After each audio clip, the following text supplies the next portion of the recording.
예, 안녕하세요. 저는 지금 서울의료원에서 정형외과 무릎 전문의하고 있는 배준건 과장이라고 합니다. 오늘 다룰 내용은 수술해야 하는 무릎 통증 그리고 보존해야 되는 무릎 통증은 어떤 것이며 우리가 어떻게 앞으로 살아가면 좋을지에 대한 내용을 다루도록 하겠습니다.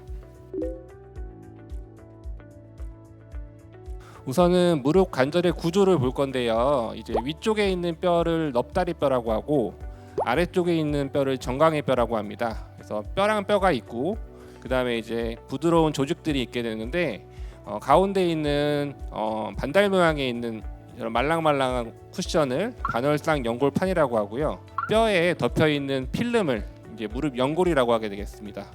그리고 그 외에도 전방 십자인대, 후방 십자인대, 그리고 측부인대가 있게 되겠고요. 무릎은 기본적으로 자동차 타이어와 같아가지고 우리가 무릎을 많이 사용하다 보면은 자연스럽게 이런 연골판이나 연골이 닳게 되고 그렇게 되다 보면은 무릎 관절 사이의 간격이 많이 줄어들 수가 있게 되겠습니다.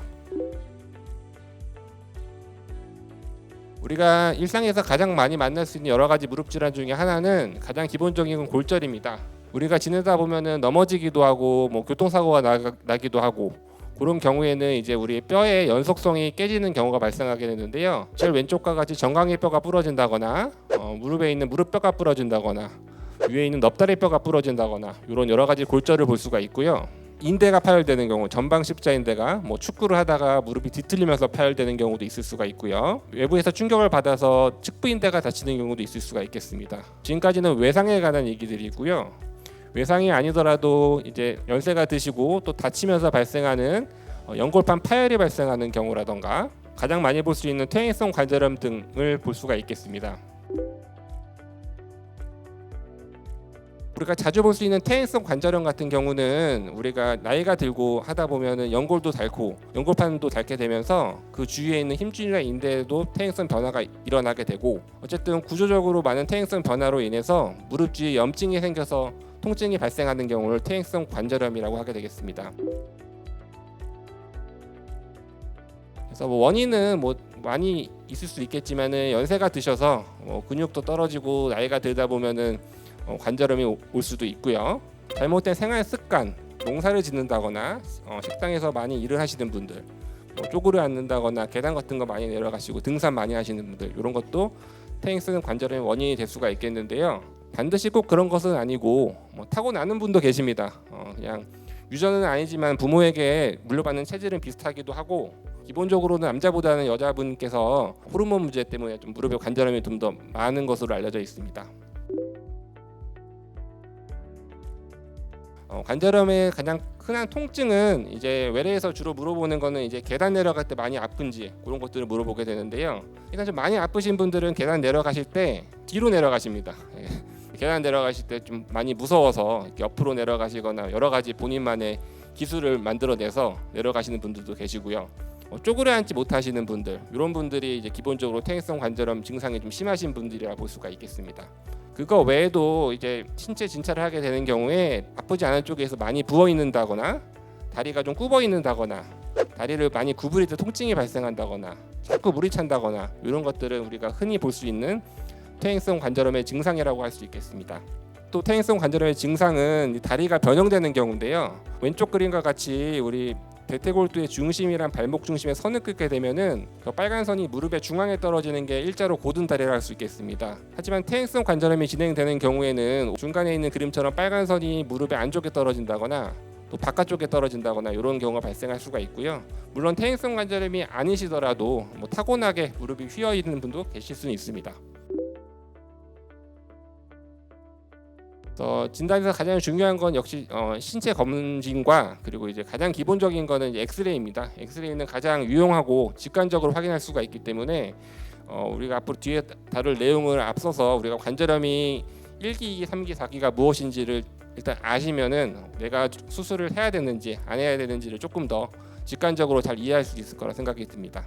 그래서 관절염 엑스레이는 기본적으로 무릎과 무릎 사이의 저 간격을 보게 되는데 관절염 1기 같은 경우에는 이제 의심이 되는 경우 좁아진 게, 그리고 2기 같은 경우에는 약간 좁아진 경우, 3기 같은 경우에는 닿을까 말까 한 경우, 그리고 4기 같은 경우에는 윗뼈와 아랫뼈가 맞붙는 경우를 말씀드리게 되는데요. 단순히 저 간격만으로 모든 걸 결정하는 것은 아니고 뼈와 뼈 사이에 있는 뼈의 모양이라던가 뭐 골극이라던가 그리고 연골 하골의 경화라던가 이런 것들을 좀 확인해서 최종적으로 진단을 하게 됩니다. 그리고 MRI 검사는 이제 반드시 필요한 것은 아닙니다. 일단은 환자분의 증상이랑 엑스레이가 일치하지 않는 경우가 있기 때문에 그런 경우에 MRI 촬영해 볼 수가 있고, 나이가 젊은데 무릎이 좀 심하신데 원인이 명확하지 않는 경우 그런 경우에 촬영해 볼 수가 있습니다. 근데 뭐 저희 병원 같은 경우는 MRI를 필요하지 않으면 촬영하지 않는데요. 여러 병원에서는 뭐 수술 전에 촬영하는 경우도 많이 있습니다. 치료의 목적은 어쨌든 간에 통증을 줄이고 이제 일상생활을 할 수 있도록 이제 복귀하는 것이 되겠고요. 성별이나 나이, 활동 정도, 관절염의 진행 정도, 직업, 정신 상태 등을 고려해서 결정을 해야 되지 단순히 1기, 2기, 3기, 4기로 결정하시는 것이 아니고 지금 본인이 처해진 상황을 잘 이해를 하고 결정을 하시는 것이 중요하겠습니다. 그래서 일단 수술을 안 하는 경우에는 가장 기본적인 치료는 생활 습관을 잘 갖는 겁니다. 그래서 너무 오래 서 있거나 너무 오래 앉아 있거나 쪼그려 앉고 있거나 이런 것들은 좀 무리가 갈 수가 있고요. 남자분들께서는 은퇴하시고 이제 내가 이제 열심히 운동 관리를 하겠다 하셔가지고 일하실 때는 운동 안 하시다가 이제 은퇴하시고 갑자기 10,000보 20,000보씩 계속 걸으셔서 무릎이 아프다고 오신 분도 계십니다. 그런 경우에는 무릎이 안 좋다기보다는 무리해서 아픈 경우이기 때문에 생활 습관을 잘 갖는 게 중요할 것 같고요. 근력 운동, 그래서 스쿼트 같이 무릎에 체중이 부하되는 운동보다는 뭐 수영이나 그리고 이제 허벅지를 강화하는 운동이 좀 도움이 되실 수가 있겠습니다.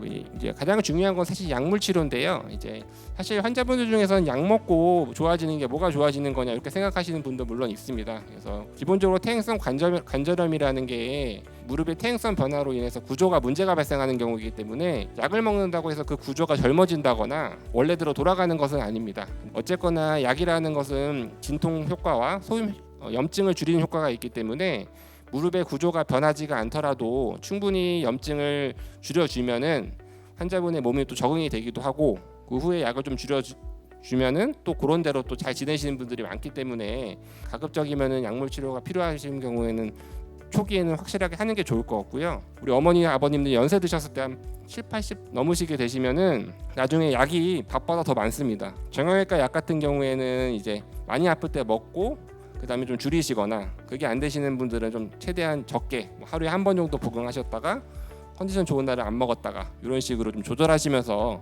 끌고 가는 게 가장 좋겠습니다. 뭐 건강기능식품 같은 경우에는 뭐 몸에 나쁜 건 아닌데 효과가 입증됐다기보다는 안전해서 나온 식품이어가지고 먹어도 상관은 없지만 뭐 반드시 필요한 치료라고 볼 수는 없겠습니다. 뭐 연고주사 같은 경우는 무릎에 기름칠하는 정도 효과가 있고요.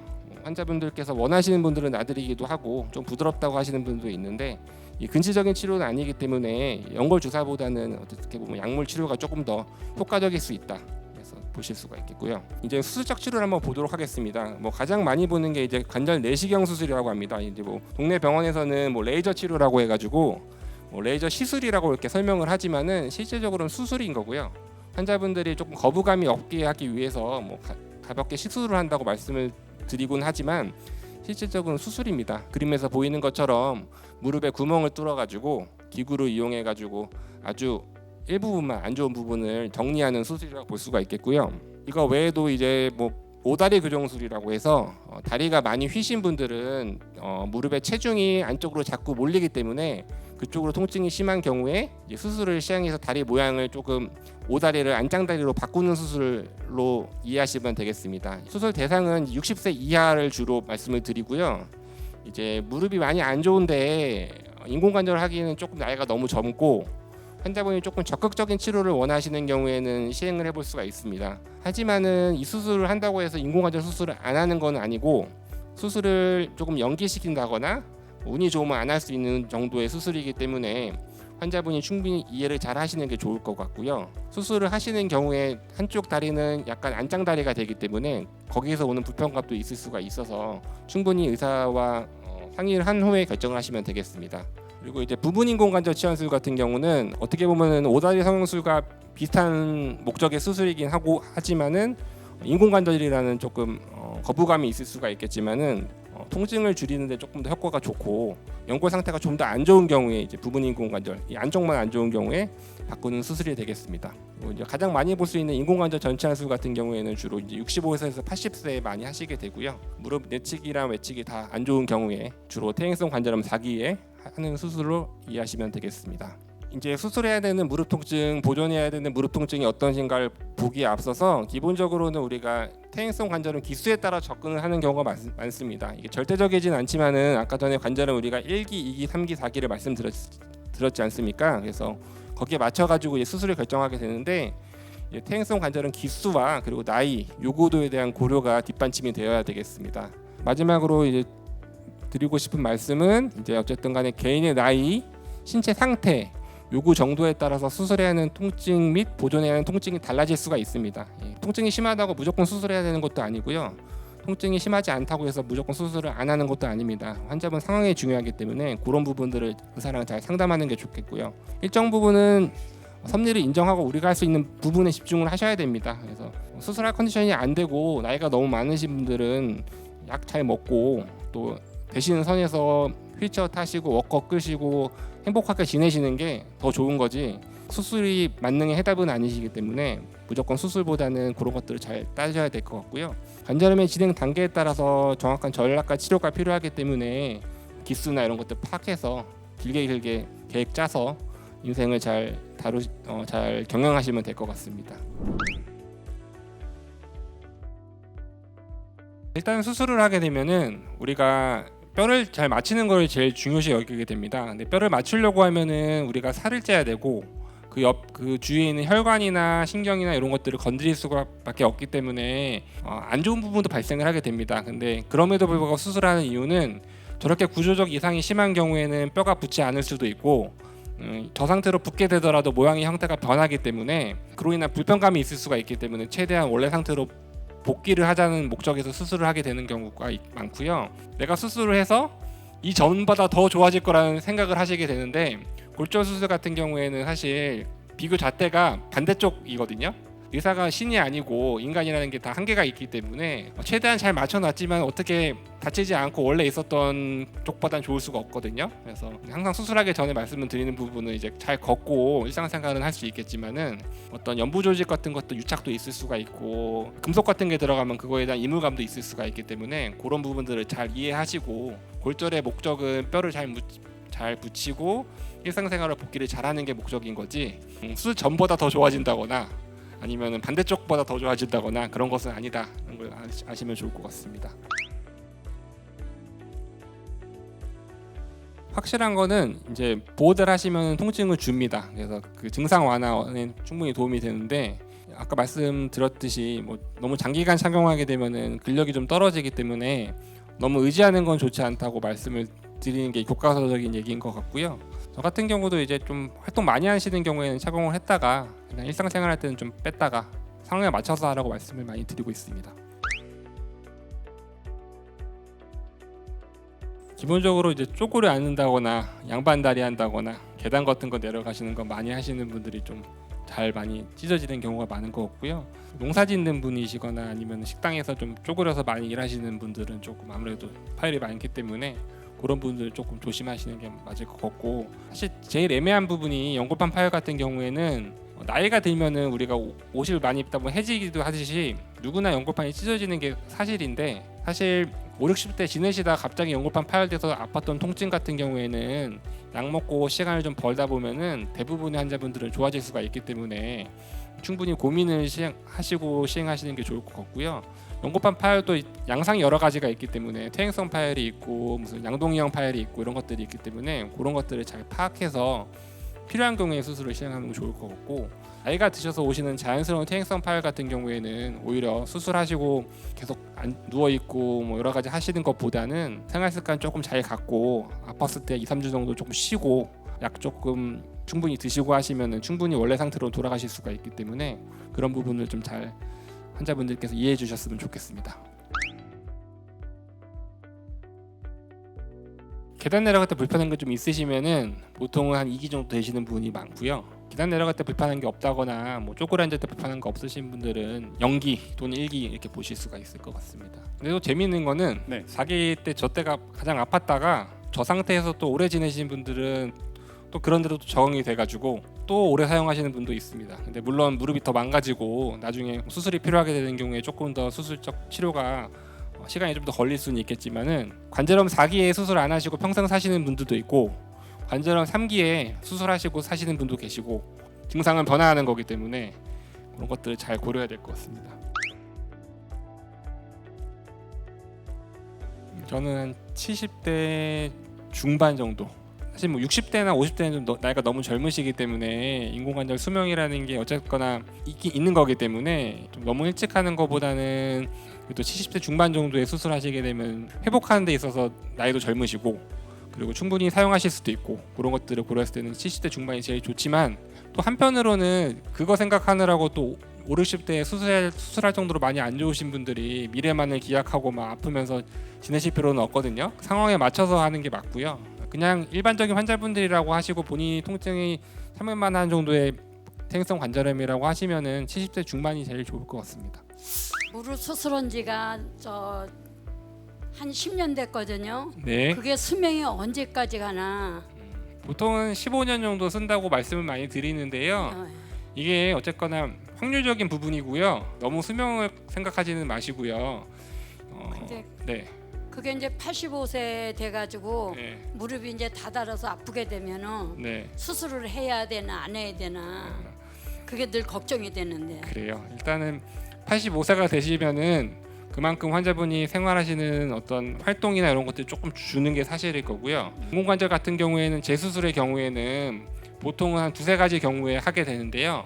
첫 번째는 무릎에 감염이 생기시는 경우입니다. 그런 경우에는 무조건 해야 되는 거고, 두 번째는 이제 많이 사용하셔가지고 인공관절이 조금 흔들린다거나 약간의 이제 이완이 오는 경우가 되겠는데요.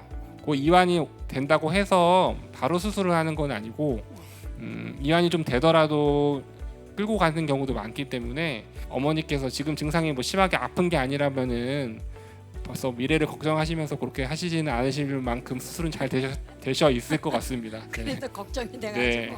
나이가 많아서 하게 되면은 네. 또 많이 힘들 것 같아가지고. 85세에 재수술하는 경우는 사실 거의 없고요. 네. 그리고 재수술이라고 하는 건 사실 처음 수술받아 결과가 안 좋아지는 게 기본적인 거기 때문에 웬만하면 재수술은 생각을 안 하시는 게 맞고, 지금 많이 불편하지 않으시면은 아마 감염이 발생하지 않은 이상은 재수술하는 경우가 아마 생기진 않으실 것 같습니다. 네, 감사합니다. 네. 네. 무릎이 좀 아파가지고 앉았다 일어나기가 힘들고 그래갖고 그 텔레비에서 선전한 콘드레이치라는 거를 사 먹었거든요. 근데 그게 도움이 되더라고요. 예. 나한테는 도움이 되거든요. 네. 근데 괜찮은 건지. 그 외래에서 많이들 물어보시거든요. 네. 그래서 이제 콘트로이틴이나 뭐 보스엘리아나 뭐 호가논이나 이런 것들 많지 않습니까? 그런 것들은 이제 약이 아니라 건강기능식품인데, 건강기능식품이라고 하는 거는 허가 기준이 효능이 아니라 안전성입니다. 일단 안전하기 때문에 먹고 본인이 도움이 되시면은 많이 먹으셔도 상관이 없습니다. 그래서 외래에서도 물어보거든요. 환자분들께서 보스엘리아 먹고 좋은데 먹어도 되냐? 그러면 저는 먹어도 된다고 말씀을 드리거든요.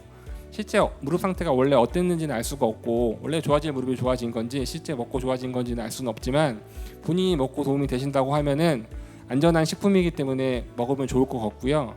기본적으로 비용이 있기 때문에 마찬가지로 어떤 여유라던가 시간적인 여유가 있다고 하면은 먹으면 좋고, 뭐 굳이 꼭 찾아서 먹을 정도는 아니지만 본인이 잘 맞았다고 하시면은 약보다는 더 안전한 거기 때문에. 가격은 좀 비싸더라고요. 그러니까요. 자, 근데 내가 좋으니까 계속 먹고 있지. 네, 먹으셔도 됩니다. 네. 이상 마치겠습니다.